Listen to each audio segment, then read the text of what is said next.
So hey guys, today we're gonna really look at something that's about mass adoption, making something work, Web3 in the background, but Web2 everywhere else. And it's really using all the features of Web3. So today we have Anthony from Burnt Banksy, uh, Burnt or Xion as they're now called. So Anthony, welcome to the channel. Thank you for having me. Do you want to start with an artistic aspect first, or do you want to start with a more analytical aspect first? Let's do artistic. That sounds more fun. I guess the start is like, why? Why That's a Burnt? great question. I ask myself that every day. Exactly. Um, Yeah, I mean, dude, I've been in crypto for so long and it is still unusable. And that's why burned is to make it usable. so burn it first. What let's happened? burn it. Let's burn everything down first, and then try to make Yeah. it work. Right. Yeah, we'll just throw it all in together. It doesn't need to make any sense. Got it. And what do you think is the pain points of crypto? Like, what made you kind of feel like, oh yeah, this all needs to go. I mean, I think it started a while ago when I burnt a Banksy and kind of lit it on fire. But like even that time, if you weren't crypto native, you couldn't participate in the Banksy auction. You had to, get a Coinbase and then KYC and then bridge and download a wallet and have to know what all this shit was. And I think that the pain point's easier seen with like how small the industry still is when it just doesn't need to be that small. Interesting. And you legit burned the Banksy. Why the hell would you do that? It was funny. No. Um, no, I mean that's a great question, dude. Again, I've been in this industry for a while. Mhm. I lit it on fire because a lot of people at the time when I was collecting crypto kitties and early crypto punks, they were telling Mhm. me that like they didn't have any value and there's no value in digital art. So I said, all right, let me take something that has value, a Banksy, sold in a Sotheby's auction, light it on fire and sell it as an NFT, and let's see what happens. And it ended up breaking the record at the time for the highest price sold NFT. Hey, that's art. That is art. There you That go. is legit art. That's an expression. It's an expression. That's Exactly. what art's supposed to be, right? It's not meant to be analyzed. It's meant to be enjoyed whilst it's there, Exactly. and it's It, forever on the blockchain now, kind exactly. Still, and it always will be. of. How about the ashes? What happens to the ashes? Someone actually has the ashes. It was like some random NFT group at the time who had helped with it. Someone has the ashes. I don't remember the guy's name or the NFT Interesting. group. This is like back in Clubhouse days, if you remember that. Oh But yeah. someone Those still has it. days. Yeah. Those days. One day it will resurface. The ashes of burnt. Yeah, exactly. I'm gonna be like, I need those now. Exactly. So okay, so let's go through all this. It's crypto. It's fun. It's art. So what's kind of the objective behind Burnt or Zion? Zion. Yeah. Burnt, Zion, they go hand in hand. Yeah. The entire goal is to make crypto disappear. That's pretty much it. We want it to feel like you're using a Web2 experience when in reality you're using Web3. Gotcha. And kind of like how are the steps to achieve this? Like what kind of steps will you have to take to achieve this? I mean, on a technical level, we've been building for 3 years. We can go into that. It's kind of boring. But at the end of the day, I'm fine. We can do an hell extended yeah. interview. We'll be like, let's go to the technical side and Dive in the figure out deep. what's dive in the deep. Yeah, why I not? love it. I love it. Yeah, I mean, I think at first it's a lot of it is like I would say it's 70% design, which is pretty funny. Which is, instead of saying connect wallet, log in, having things denominated in dollars, which is like we can get into the intricacies of like USDC or using any token as like a settlement token to then buy Mm-hmm. back and burn Zion. Mm-hmm. Um, Everything's a smart contract account, so there's no wallets on the chain. We are completely walletless L1, which then just allows for what you would consider chain abstraction and interoperability that way. But I mean, the end goal is like it's easier to see the goal because it's kind of what we use every day. It's signing in with Google. It's using a credit card. It's not needing to know what a wallet is or a Solana or even what a Zion is, and just everything kind of working in the back end. Gotcha. So it's like the super app status, right? Like you go on and you can pay for anything. Because I feel like that's the kind of the issue with payments in North America. There's just so many different providers. There's so many different experiences. You just want one app, one experience, and this experience encapsulates everything. pretty much. Yeah, kinda. And I mean, I think being collaborative with other L1s is an important way to get there, right? Mhm. Like, I don't ever wanna say Zion will completely take over everything crypto. That's a really stupid, outlook to take. But if they have products, it doesn't fucking matter what chain they're on. I hope I can curse on this interview. Yeah, of course, of It course. doesn't matter what chain they're on. I just want products to be able to exist in this industry. Got it, got it. And Yeah. in that sense, so you have a team building it. Mhm. What kind of core underlying tech do you have? Like, what's powering this on it now? Yeah. I mean, really at the base layer, about 3 years ago, 3.5 years ago at this point. Wow, we forked the Cosmos 10-min SDK. Okay, And okay. so Comet BFT, there a lot of it is very different though, as it kind of relates to um, what we do in the signature curves. And so most most kind of L1s bake into this kind of EOA aspect being the only signer. EOA is externally owned account, which is pretty much like the word for wallet or legacy word for Hmm. wallet. But in our kind of capacity, everything is a smart contract account. So think EIP 4337, but on the protocol layer instead of the kind of smart contract layer. Ah, interesting, interesting. So it's actually very fundamentally different. You actually I want to use it. You Yeah. reimagined how things should work, Yeah. right? It's like so everything's a smart contract. So what's your advantage of it? What's the core advantage of that? Everything being a core smart contract. There's, like, an economic advantage, which is probably the most boring one, but the fact of the matter is we can do it's the only place where it's feasible to do zero cost transactions, right? Like, if you wanna like something, Hmm.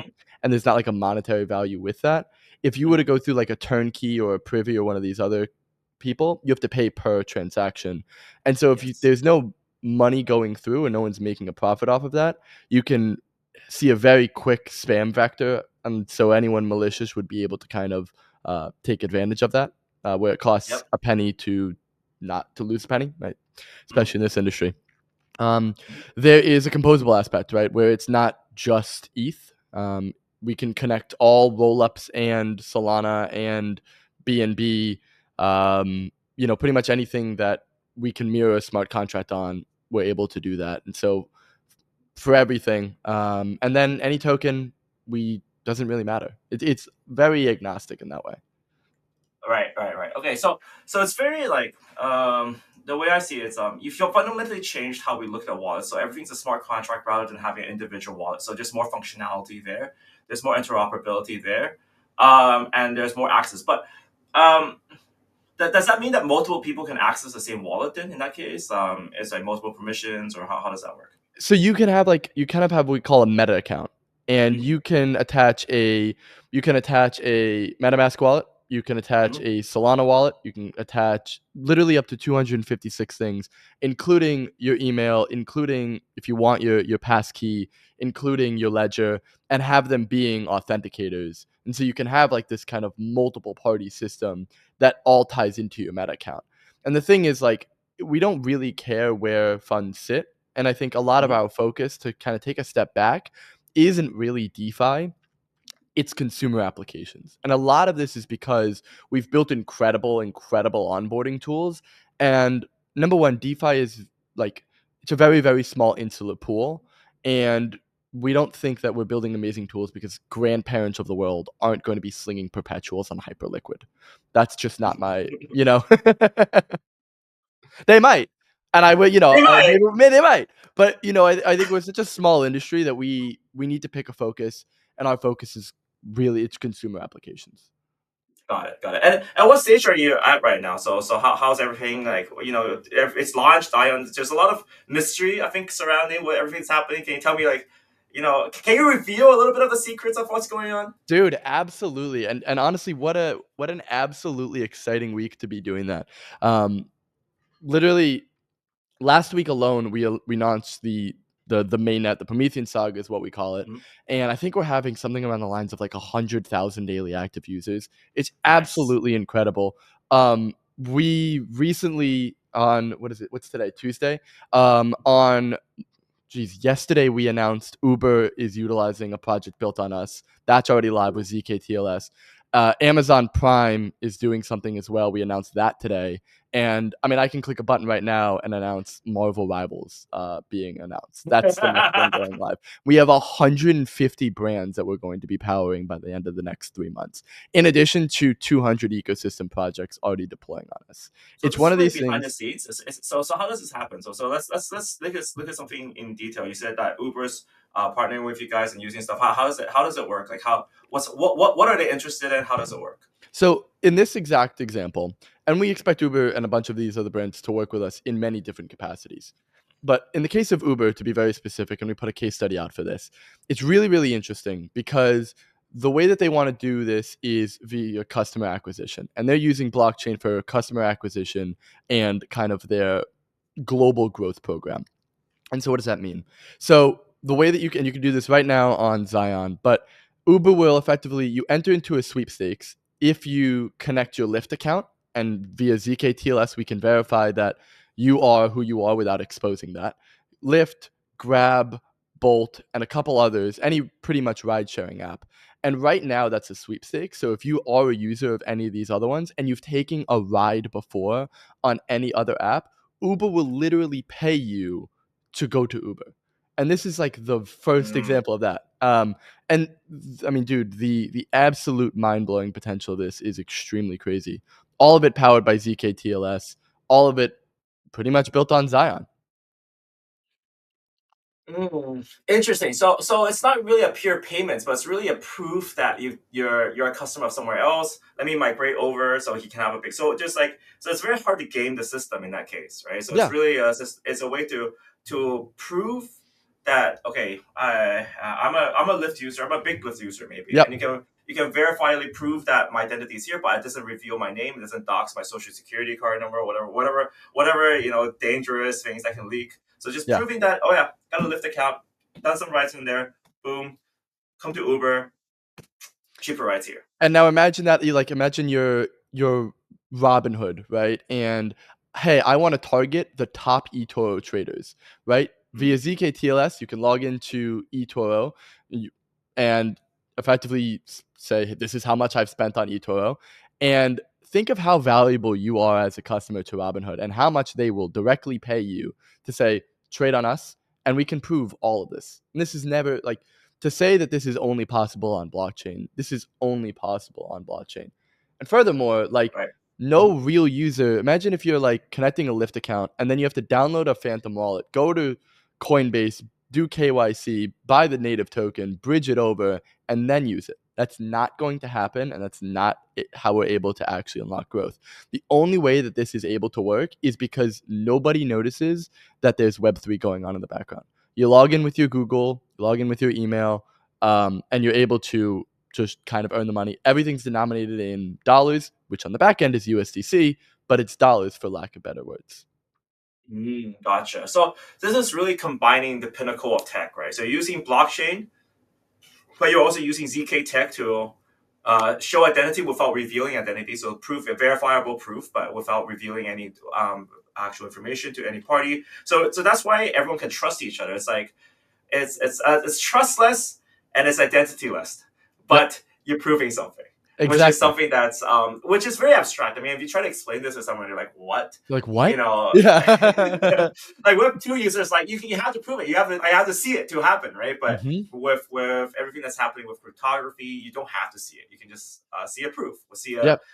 yeah. So I guess that's the power of everything. There. Really, that's really interesting. So you're kind of growing that with consumer apps, and people don't really have to really even use that in the background. Basically, they can just sign into Uber. So any Uber customer is Zion There you go. account. Basically, there you go. Right, amazing. That's really amazing. That's really cool in the background. So Yeah. so so everything works in the background. How about for other players? Like you said games can get on board as well. Like, are there any friction issues with potential onboarding of people who are on the App Store or something like that, which Apple wants to take their 30% or whatnot. That's Is there any actually a onboarding really issues? that's another really good question because since we're not a wallet, you don't need to download a Chrome extension, meaning all you need is a device with enough RAM and Wi-Fi. And so, like for instance, last during our testnet, Kyle Samani was using our testnet via his Apple glasses, or the Apple Vision Pro, I should say. Hmm. Um, Hmm. Hmm. a lot of people, we had this Zion Everywhere campaign where people were doing it on like treadmills and Nintendo DSs, and it was really awesome. And so to that point, there is no app. We don't actually need to go to the App Store. You can just use it directly on your Safari or Chrome without having to do any Chrome extensions or anything like that, or download a Phantom app. Got it. That's really cool. But that presents a problem then. Like, what happens if is it really decentralized if my login is Google?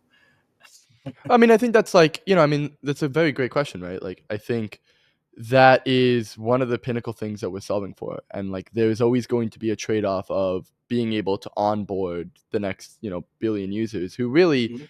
just like they're going to be optimizing for a complete experience versus the people who, let's say, are like me and you who'd want to use like a ledger, who'd want to use a MetaMask.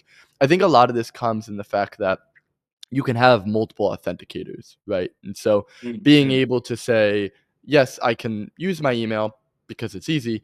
I could also sign in with my MetaMask. I could also sign in with my OKX wallet. I could also just sign in with my fingerprint. Or I have Or 15 Palm. other ways that I can sign in with. Or Palm, yeah, right? Yeah, exactly. Okay, so basically, so right now it's currently attached to something like a universal sign-in, but you can attach it to future more things in the future and secure in your account, right? Yep. Okay, so let's say for example I'm onboarded, I'm playing around with Uber magically. Let's assume that I migrated to Uber from Lyft. Okay, Okay. I got my free money. Congratulations. Congratulations, right? Thank you, Uber. Thank you for your free money. All right. How do I onboard into crypto then? You said everything's working in the background. I just got my free Uber credit. I didn't even see anything Zion. I didn't see anything related. What's next for me? It's like, is it Web3 and done, or is it Web3 and more Web3? Well, I think that a lot of this is where the future lies, right? When you're on the internet and you're using, I don't know, you're using YouTube.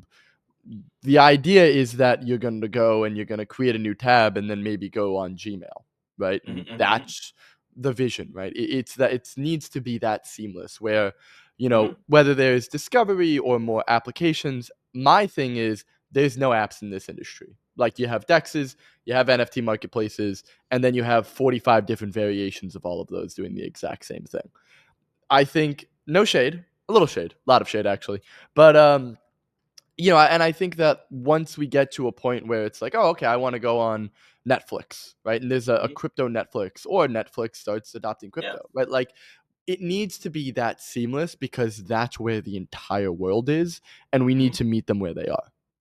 Got it. Got it. So hopefully, just open another tab using your same sign on. You see a Zion account, and then you can go cross chain, do whatever the hell you want, right? Like you're onboarded. You're onboarded already. We didn't tell you we were onboarded, but it's onboarded already because you used to sign in Yeah. and done. It's much. Okay, excellent. That's actually sounds really exciting because I mean, I've been in crypto too. I've been there for a long time, and the original crypto guys were very adamant. The first thing you should do is write down 12 words, and Yep. no one wants to do that, right? No one Or ever. 24 words. Like the first thing you want to do, write it onto a piece of paper. I'm like, pen, paper? Huh? Like, I'm like, I'm not doing no. this Yeah, no, no, no, no. You'll put it off until until 2024 or you something lose like it, and then you're like, oh my god, I that. remember I bought that meme coin back in 2017. Exactly. There's so many backups I think I lost because I was just like losing paper. So many. I think like yeah, it's impossible. All right, so I guess that's where we are at. What else is exciting? So that's you are announcing partnerships nonstop. What else is on the table? What else is exciting you on a horizon Um, or maybe far further horizon? Further Horizon is I'm excited to have the next. I think Facebook really was the epitome of the early internet, right? Like the internet really took off with Facebook. It connected people from around the world, and it was really that kind of first time, in my mind at least, where we flipped from we need to get everyone on the internet on Facebook to we need to get everyone on the internet through Facebook. And I think that a lot of that comes with the network effects that come with Web 2 that we have not found in Web 3.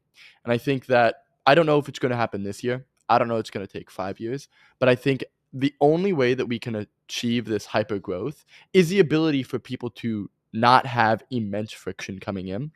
And so my goal is to, again, we're going to make crypto completely disappear. when I say the killer app, I don't mean the people on crypto Twitter that are just circular posting it into Telegram cabals and having the price go up and then go down 90% the next day. I'm talking about genuine sustainable growth for an actual product. I'm really, really excited for that. And I think you even look at the projects building on Zion, I think there's immense potential for at least a handful. Got it. Got it. So if the circle jerk was there, you love there's a love and hate relationship with circle jerk, right? Sure. You talk about crypto, everyone circle jerks a coin, but the problem is like, what's Zion for if it's not for the circle jerk? I think the circle jerk got us here. I mean, I would be Uh-huh. nowhere without the circle jerk, right? And Yeah. I think we used words like test net and we used words like token launch and we're on Yeah. exchanges, etc. But if you look at our kind of what we launched now, I refuse to use the word NFT anywhere. I refuse Hmm. to show like $ Zion as a gas token. Everything's in dollars, right? So if you use the products that we build now, they are completely Web 2. But And but yes, but that's mhm. like if you present a problem. If everything is denominated in dollars, what's the point of even holding Zion? Do they even know they have Zion? Like what's the point? Well, I mean, If they're not, you know, listen, hollering, if yelling. every gas fee, which is in USDC, goes and buys and burns the Zion token, it does Mm, not take a lot for the entire supply to be burned. And I think we need to think about that because for the first time, we're growing larger than 300,000 people. And like, I would be willing to say that that's probably the amount of genuine crypto users there are right now, mm. probably less, right? And so when we start talking about the billions of people that are out there and the amount of transactions that'll be made every day, I'm absolutely not worried that if people hold Zion because Zion is being used whether Okay. they Okay. know about it or So not. Zion is a fuel. It's fuel for gas. It's the under the hood gas token. But then you said like, what if there's none left? What if there's none left? What if it's all burnt? Well, I think that would be an amazing situation. If we're like the one crypto company that finds out that we had too much usage, I think that is a great problem to have. I don't know, there's obviously metrics to this, but I don't think that's I don't think it'll all get burned. Okay. Okay. So you're thinking so there's probably mechanisms in a way to Of reduce the course. burn rate. Okay. Yeah. Of Yeah. course. Yeah. Okay. So that's the value of it. So as long as the underlying currency gets burned, and you're looking for transactions. You're looking for heavy usage, heavy transactions, and then of course Economies of just scale. Yep. economies of scale. Exciting. Really, really exciting. So yeah, I think that covers a lot of what we want to talk about. Is there anything else you want to talk about, or Dude, we covered a good amount. yeah, we covered a really good amount. I think I really, really enjoyed talking to you. I think it really opened my eyes a little bit as well to everything that's going on. So thank you. I hope you can come again. Thank you. Appreciate you having me. Thank you so much. All right, and I hope if you guys want to follow everything else, Burnt Banksy, we'll put the links down below for Burnt Banksy for Anthony himself, and of course for Zion as well. Everything there is very mysterious, so you should follow them. It's an adventure. Thank All right, thank you guys. All right, cool, you guys. cool. And all right, we'll leave that there. Thank you so much. That's great.